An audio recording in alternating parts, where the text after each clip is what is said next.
All right, everybody. I'm going to start with Cameron on this one. Just ask you to introduce yourself and say why you're running.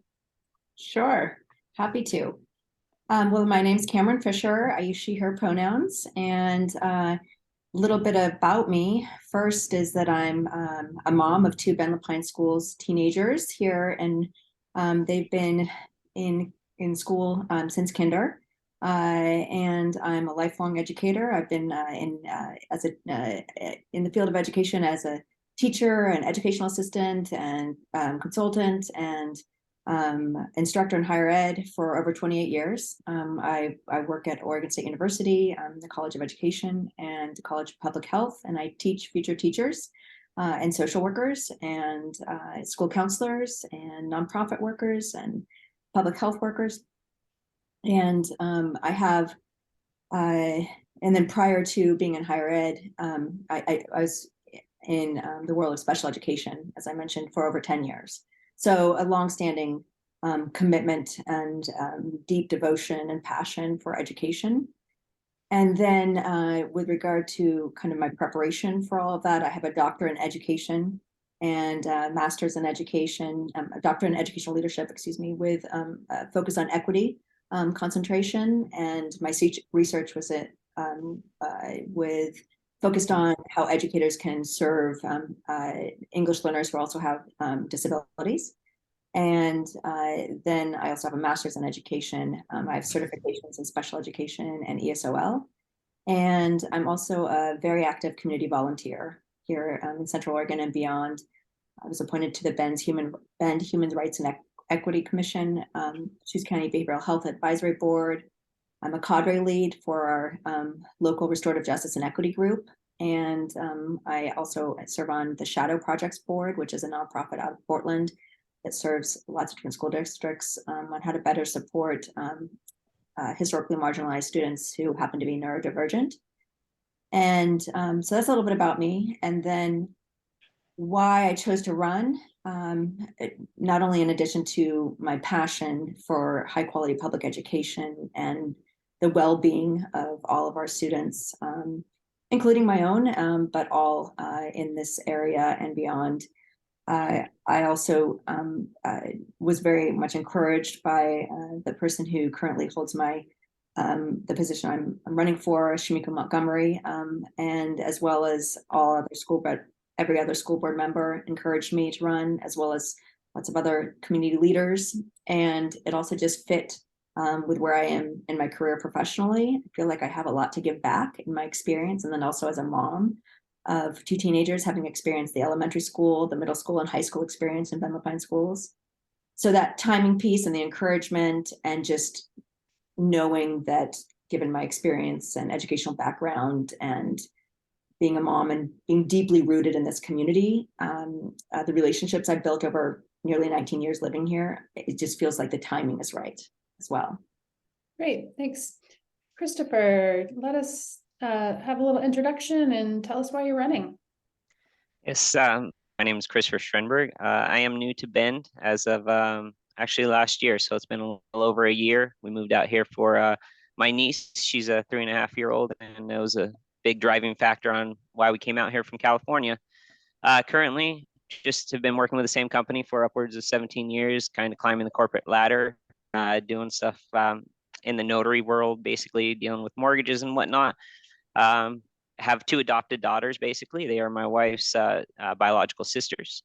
We took them over when they were 3 and 5 years old. They're both college graduates now from Christian universities and kind of doing the thing. And so I saw them all the way through kindergarten, one of them all the way up through college graduation. So that's been an experience. And that's obviously one of the driving factors for me is I have done it all. I've seen them graduate. I know where there's problems. One of my daughters has an auditory processing disorder. So I saw her fail at her first go in college. And that was a hard experience, but kind of regrouped and figured out a different platform for her. And she kind of succeeded after that. So she's doing great now. As far as me, why I'm running, my niece is a big driving factor for me. She's 3.5. She's not quite into the school yet, but I want to see her have every, availability out there. I want her to kind of jump at it and do whatever she wants to do. And just, you know, that's kind of why I'm running. Thanks so much. All right. Aaron, think you want to Christopher's fire got one? this question. Sure. Yeah. Christopher, we'll start with you on this one. What do you see as the role of a school board member?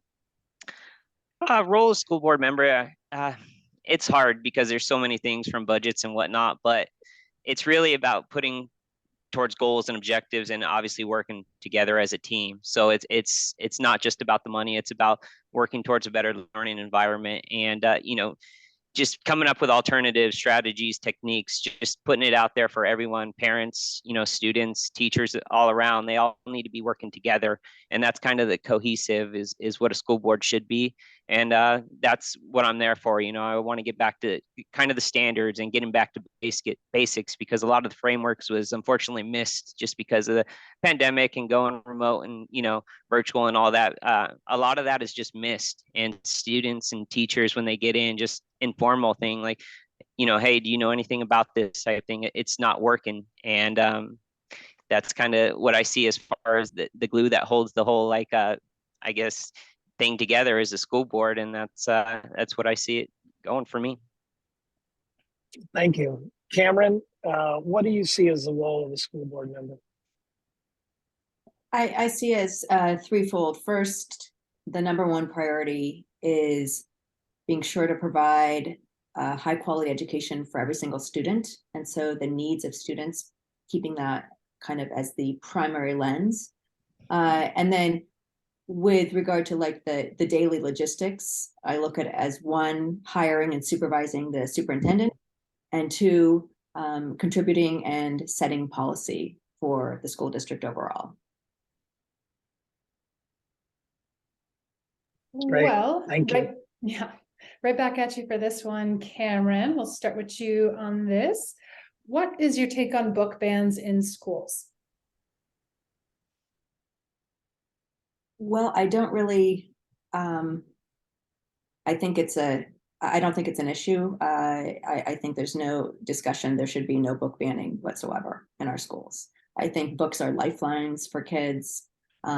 Books are about increasing knowledge and critical thinking and producing kids who strive for inquiry and education and experience and joy in the love of reading. So I don't have any stance other than I don't believe in book banning whatsoever. And it would actually be detrimental to our students and their learning and layers and layers beyond that. So, yeah. Thank you for that, Christopher. And, you know, if at any point you're the second person and you need a repeat of the question, I'm always happy to do that. But Christopher, what's your take on book bans? So I think it really depends on what it is. I don't agree with the detrimental part of it because there's some stuff that needs to be removed. If you take a look at what's going on in Florida, I know that's where that's kind of pointing. And things need to get taken out that isn't appropriate for school material as far as doesn't align with what they should be learning and, you know, something like that. Obviously, books for academic is one thing. Books for different topics shouldn't be there. And I agree on certain things where they should be removed. Can you give us an example of something you said? There are certain examples of things that need to be removed. Just is there something that comes to mind for you for that? Basically everything that's happened in Florida. I watch it a lot on TV, obviously, and kind of. I don't know if our reader. I'm not sure if our readers will pick up on that reference necessarily. Okay. You have to be a little more specific. They did remove sex ed books that shouldn't be there. Everything from normal sex ed to, you know, stuff that shouldn't be there, and parents should have the right on whether or not those should be there, and that didn't happen. So I agree with being able to ban books. Cameron, it looked like you maybe had your hand raised, like you wanted to say something in rebuttal. I did want to ask that question, but also I guess I'm not sure if it's a rebuttal, but I guess just backing up, books would not be put into our public library. I mean, our public school libraries without the expertise of our librarians are, I mean, who are highly trained. Most have master's degrees, some have had doctoral degrees. The level of expertise that goes into be a librarian, just as into being a teacher or an administrator. I have great trust in that. And I think, so backing up before even questioning whether they're in the library or not. And then when you mentioned sex education, absolutely, there is a sex education curriculum. They're not necessarily, those sex education materials are not necessarily in our public school libraries that are connected to the educational curriculum related to the state standards. And parents can opt out of any sex ed curriculum. They can opt out, but they can't opt out of the book, right? Oh yeah, they can opt out. They don't have to read anything related to sex education. But it's there for them. No, the books for the sex education curriculum as part of the state, as what's part of curriculums that are offered through the state. Students do not have to read any of that literature connected to that class, connected to classes that are part of sex education. We do have another question about sex ed specifically, so I'll let you guys reiterate that one. Couple questions down. Obviously, that's something we always ask school board candidates about. Yeah, so let's move on to the next one. I think we'll start with Christopher on this one. Sure. I think you're up. Do you believe in history curriculum should tell the full history of the United States, warts and all, including touching on topics such as slavery and Oregon's Black exclusion laws, for example? Can you repeat the first part of that? I didn't quite hear it. You're breaking up a little. Sure, sorry. Do you believe history curriculum should tell the full history of the United States, including touching on topics such as slavery and Oregon's Black exclusion laws? So I am a history major. I have a bachelor's in history from Cal Baptist and then a master's in history from Liberty University. I'm very well versed on history, and I think it should be taught, all aspects of it, because that's basically where we came from. There has been mistakes, and those should be pointed out. And ultimately, we're supposed to learn from our mistakes and go from there. So I do believe in it, yes. Cameron, do you need me to repeat the question? Yeah, just one more time, please. That'd be great. Sure. Do you believe history curriculum should tell the full history of the United States, including topics such as slavery and Oregon's Black exclusion laws, for example? Yes, and I think I'm in agreement with Christopher, absolutely. I think all history matters, and our students are better prepared as individuals and as advocates and as students and post the K-12 experience to be contributing adults knowing what the American history story is all about. Yeah, and that includes Black history, that includes women's history. Yes, every aspect of it. It's really important. Great. Thank you. I have one thing to add on that, kind of just going on it, because we obviously see eye to eye on that. And history is important because it, as you know, Cameron, it's like the historical way of thinking. You analyze a little more and you dive into being able to look at things from different lenses. And that's important. So when you learn all about something, you have the background knowledge of being able to take a look and think about it from someone else's perspective and kind of formulate your own opinion. So I definitely think everyone should know it. Yes. All right. Okay. Back to Cameron, starting on this one. I think you know what's coming. What is your perspective on sexual education in schools? I look at sex education as health education, and when we look at even in recently, when we look at the number of teenage girls who've experienced intimate partner violence in the last couple of years has been significantly higher than in the past. I look at its safety as well, because that's one really critical element for me that's part of our current curriculum with regard to sex ed in high school, of what safe relationships look like, what healthy relationships look like. So that is one of the really important elements for me, as well as when we look at sexually transmitted infections, we look at how important pregnancy prevention is, lots of different, elements that go into sex education that I think are really valuable, not only for our adolescents, but for years beyond. I think that's these are life tools that can be life-saving. So I value it, but I also at the same time I appreciate that not every parent wants their child to be learning sex education in the schools, and that's why they have the opportunity to opt out, like I mentioned prior. Thank you. Christopher, what's your take on sex education in schools? I agree on this for the most part. It is health education. It's about safety.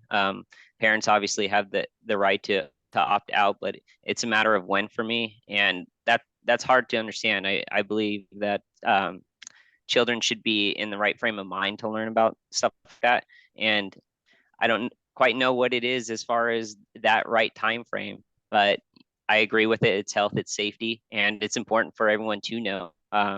And it kind of guides them through their future. So it's just at a certain point for me that would be okay. And as a parent, I went through it. My kids learned it, and I don't have a problem with it. No. Did you, Cameron, just curious, did you have any comment about the timing of sex ed? And some folks have mentioned, when that should be introduced. I just curious if you have a perspective on that. Yeah, it's interesting because one of my classes that I teach at Oregon State the title is Adolescent Development. And it's really interesting to hear college students talk about how much they regret not knowing more. And many come from Bentley Pine schools, some come from other Central Oregon schools and districts, and to compare and contrast who learned what when. And I think absolutely starting to talk about that, in high school is essential. And then I think we need to tread lightly on, populations and comfort levels when it comes to some of the other more intricate layers of sex education. But starting early on, I think, in middle school and even upper elementary, what healthy relationships, how we care for each other, what is respectful, what is kind. And that's with friendships, that's with, romantic relationships.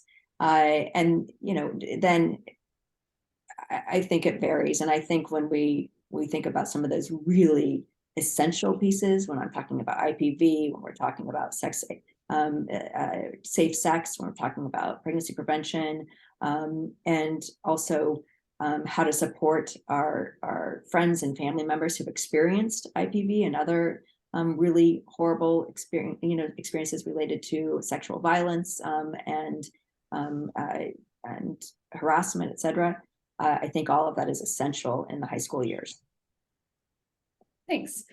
Just want to offer, Christopher, I kind of jumped in and asked for a follow-up, so happy to hear anything else you have to say there. I definitely agree. It's something for high school on that. It's important to know. On the verge of that, I don't see someone in elementary school, which is where I got my first sex ed in California. I got it in elementary school in 5th and 6th grade, I believe. And I didn't know much, obviously, at that time, and I don't think that kind of time frame is what's needed for that. Students' first teachers are their parents, and if they don't have a healthy relationship, that's right there. Obviously, they kind of see what's going on in the world, but first and foremost, healthy relationships and how to build is felt from home. And I think later in life, 7th, 8th grade, middle schools, obviously, it's time to kind of introduce things because kids are growing up faster and faster every day, unfortunately. And but definitely for sure by middle and high school should be there. Thank you. Could I back up and add one more thing? Sure. Yeah, just quickly. Okay, when we unpack sex ed overall, it's a really big umbrella, right? So when we're actually talking about how babies are made, and how that looks with regard to reproductive systems and biologically, et cetera, I think that looks really different for upper elementary and middle versus when we're talking about what I was talking about with regard to intimate partner violence and pregnancy prevention and STIs, et cetera. So making sure, going back, I think to Christopher's thought of looking at developmentally appropriate, but starting from the very basic of, having access to premenstrual products and knowing, what a period is and knowing how to identify body changes, and being familiar with that is really valuable for a lot of kids. And again, parents get a say on that. So I just wanted to unpack that a little bit more of, age specific and developmentally appropriate. Thank you for that. Christopher, I believe you're up for this question. If you were hiring a new superintendent today, what would you look for in that position? That's a hard one because I've never been, involved in the whole process.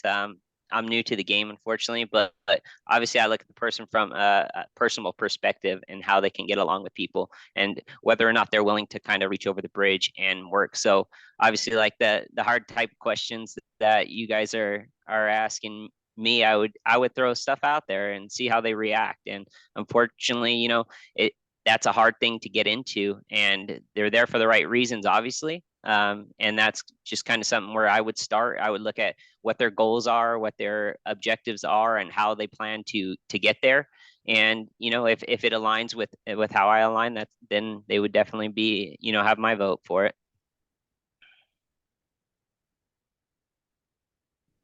Thank you. Cameron, do you need me to repeat the question? Maybe one more time. Thank you. If you were hiring a new superintendent today, what would you look for a position? Great, thank you. What I would look for, number one, leadership abilities, because somebody who's leading, particularly the fifth largest district in the state, who's with a district that's experienced a lot of shifts, and I would look for leadership qualities. I would look for experience, and what that experience entails, how large of a district, how many educators in that district, and what the demographics of that district would be that they have led in the past. I would look for relationships, what kind of quality relationships that administrator has had, kind of their track record with relationships. And when I talk about relationships, I look with administrator, like I look with about teachers, classified staff, so bus drivers, educational assistants, nutrition workers, etc. And then families and students. I would definitely want to know how those relationships were built and sustained and nurtured. And then I'd look at interviews. It's so interesting to have followed the interview process for Dr. Cook, that during the pandemic, all on online interviewing, the whole process. So that it can't be done, and then considering recommendations, right? And then what changes, what kind of changes occurred in their prior district or districts, changes at the policy level, and how the superintendent managed the implementation process. I would really want to know, the successes and the struggles about that. All right, this is a little bit of a Sorry, Aaron. Little bit of a piggyback off that one. If you received negative feedback regarding a superintendent, what would your approach be to addressing that? And we'll start with Cameron on this one. Can I ask for clarification? Negative feedback from community, fellow employee, or an administrator? I think let's just keep it broad. Someone in the school community, let's just say. So that could be a teacher, it could be a parent, it could be any of those. Okay. Well, first off, I would need to know, the level of severity. And so I would examine that first, because if it's something of, in a meeting with an administrator who said, I didn't like the way he spoke to me, I'd say go directly to the administrator. The superintendent on that.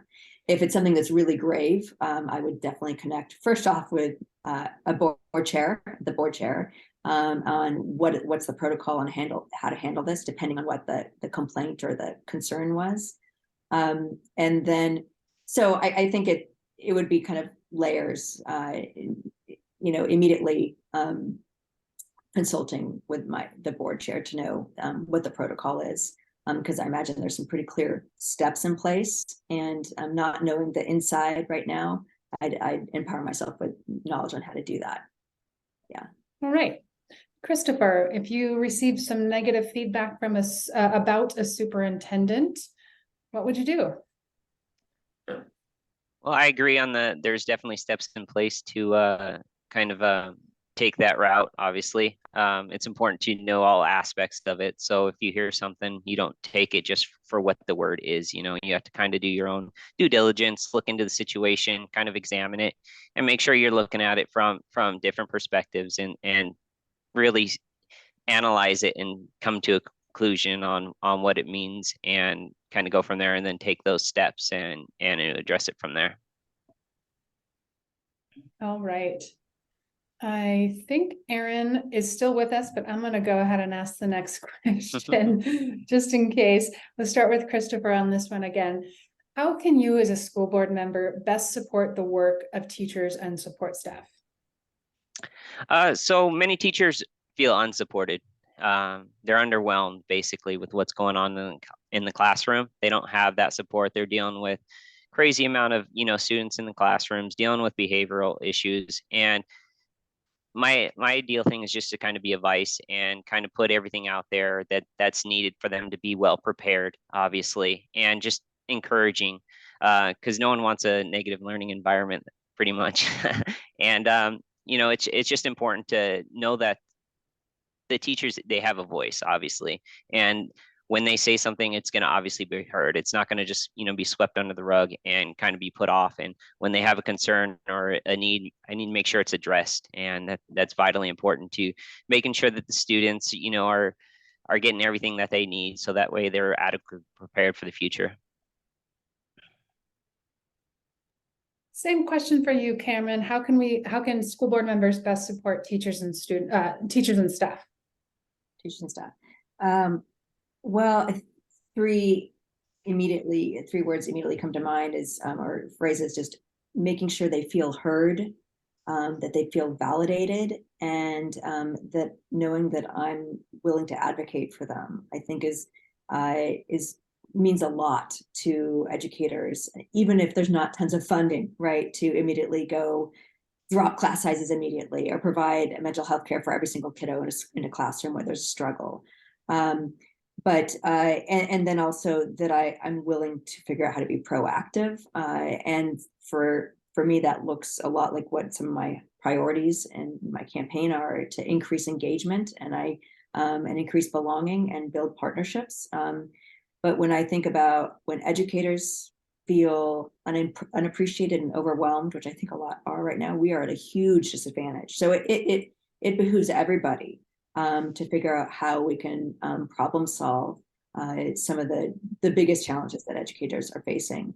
And then how we can, if we don't have, these funds that we can immediately just go, snap our fingers and make immediate change, we've got to figure out how to build partnerships. And some of that, I immediately go to a couple that are happening in our schools right now, and how do we nurture some of those partnerships. And I think when we think of what educators are facing right now with some of the behavioral issues and student mental health crisis, and when we have those types of things happening, how are students healthy and ready to learn? They're not. And so getting at the crux of that issue through partnerships with our school-based health centers and restorative justice and equity, and with High Desert ESD, and with other various organizations that can help students with some of the challenges they're facing, which in turn helps educators.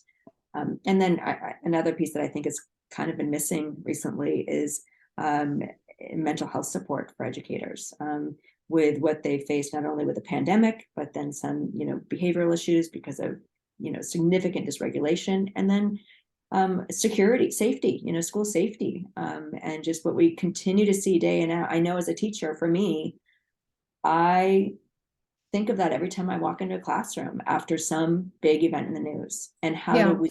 Cameron, I don't want to cut you off, but that's actually the nature of the next question. Right, okay. We have this last question to ask, and then I'll give you, you'll each have about a minute. Hopefully we'll still have just enough time to let you do a kind of a wrap up. So that last question is, and it starts with you, Cameron, so you can just pick up where you left off. What's your take on the most effective means of protecting student and staff safety in school buildings? Yeah. Well, I think it's a multi-pronged approach.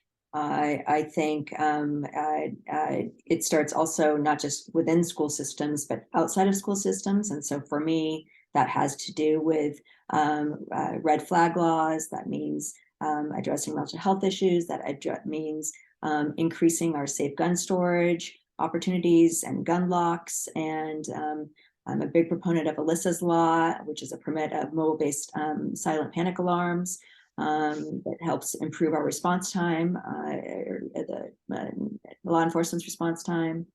And I think, I don't know if anybody saw this recently, a study where 3 out of 4 gun owners reported at least one gun in their homes as either unlocked, loaded, or stored with ammunition. And so how do we help support families with accessing some of those, whether it's increasing awareness or accessing tools like gun safes and gun locks? So those are some things that immediately come to mind with regard to our community, and then with regard to our within the schools. Alyssa's Law, that panic button is really important. And not only does that, I mean, panic button also, 80% of that panic button through the mobile app is used for everyday major medical emergencies like seizures or allergy reactions, et cetera. So that also adds another layer of safety. But I was really thrilled that after our Bend High lockdown, that the district upped the speediness of improving the door locks for all of the schools, which for all the locks that were dated and could not be locked from inside. So those things, and then just overall safety for me as a mom whose daughter experienced that lockdown, and is providing more support for kids and families. And that's a family information system protocol that needs to be improved, but also that every time our kids experience something like that or witness something, see something on the news, it's trauma, and it compounds and it builds and it builds and it builds. And so for me as a mom to see after the Bend High incident, go back to school as usual the next day, and hey, if you want to talk to a counselor in the commons, right, with swarms of other people, that's one way for your kid to access it. And we know teenagers, that's yeah. They're going to the biggest fear. Cameron, I don't want to cut you off, but we are running close to time, yes. And I want to give Christopher enough time to answer the question. I'm sorry, I get caught up and passionate. Sorry. No worries. Christopher, what's your take on the most effective means of protecting student and staff safety in school buildings? That's hard. Obviously, no one's going to be happy with everything that's fully there, but it starts with proper training, obviously, for everyone in school, anyone who's on campus, knowing what to do in the event of an emergency. It's vitally important. And then just making sure that we have enough cameras, on school campuses, SROs, just making sure the community, all the partnerships that's out there, just making sure that everyone's, on the go, knowing what they're supposed to do. Support for family, obviously, when there is a crisis, just making sure that school obviously provides support for the students, for their families, because no one wants to live through something. And it's hard, but I do agree that, it starts kind of from the ground up. Everyone on campus needs to know what to do. Thanks so much, you two. So if we keep it to just a minute each for kind of a closing statement, we will still stay on time. Christopher is going to be up first for this. All right, here we go. So education's at the forefront of all my decisions. My hope is for kind of a bit of a culture change. I'm not the most ideal candidate. I don't have the most experience with policies, but I've lived through a lot and put 2 kids through college. So I know what I'm doing as far as a parent, and I'm kind of excited and eager to learn the policies and kind of continue my education just, on that front. I just do believe that we need a culture change. Oregon's constantly ranked low as far as, where we rank in the 50 states, and that's just not cutting it. I don't want my niece to go through that. I want to make sure that we hit the standards, we go above and beyond, that all students have the ability to create from what they know, because that's the highest level of learning, to be able to take what you know and kind of transform it and go from there. So I'm just in it for a change, and I think it's needed. The board that's there now has done good things, done some bad things that I don't agree with, and a new take on the same stuff is something that I'm willing to kind of take on and go from there. Thank you, Christopher. And Cameron? Yeah, I think my biggest ambition is to continue where the board is headed, and continue the momentum in putting excellence, academic excellence and equity in the forefront, and supporting every one of our students in the Bentley schools. I think what I have to offer with my professional experience and my educational background, and being a mom of 2 Bentley Pine Schools teenagers, and knowing this community for nearly 19 years, I think that has a lot of can bring some positive contributions. And I'm passionate and ready to get to work. I think that sums up how I can be a good addition to the board. All right, well, we always want to end just thanking you both and thanking candidates who put their names out there to run. It's just such an important piece of our community, and everyone contributing for a better good. So just thanks to both of you for running. Thank you so much for hosting this. Yeah. Yes, it's a good platform. I enjoyed it, and thank you so much for having me. Yeah, Yeah, thanks, you guys. I appreciate you putting up with the technical difficulties to be part of this today. So thank you. No worries. No problem. We're all used to it. Okay. All right, take care, Thank you. everybody. Have Bye. a great weekend. Yeah. Bye-bye.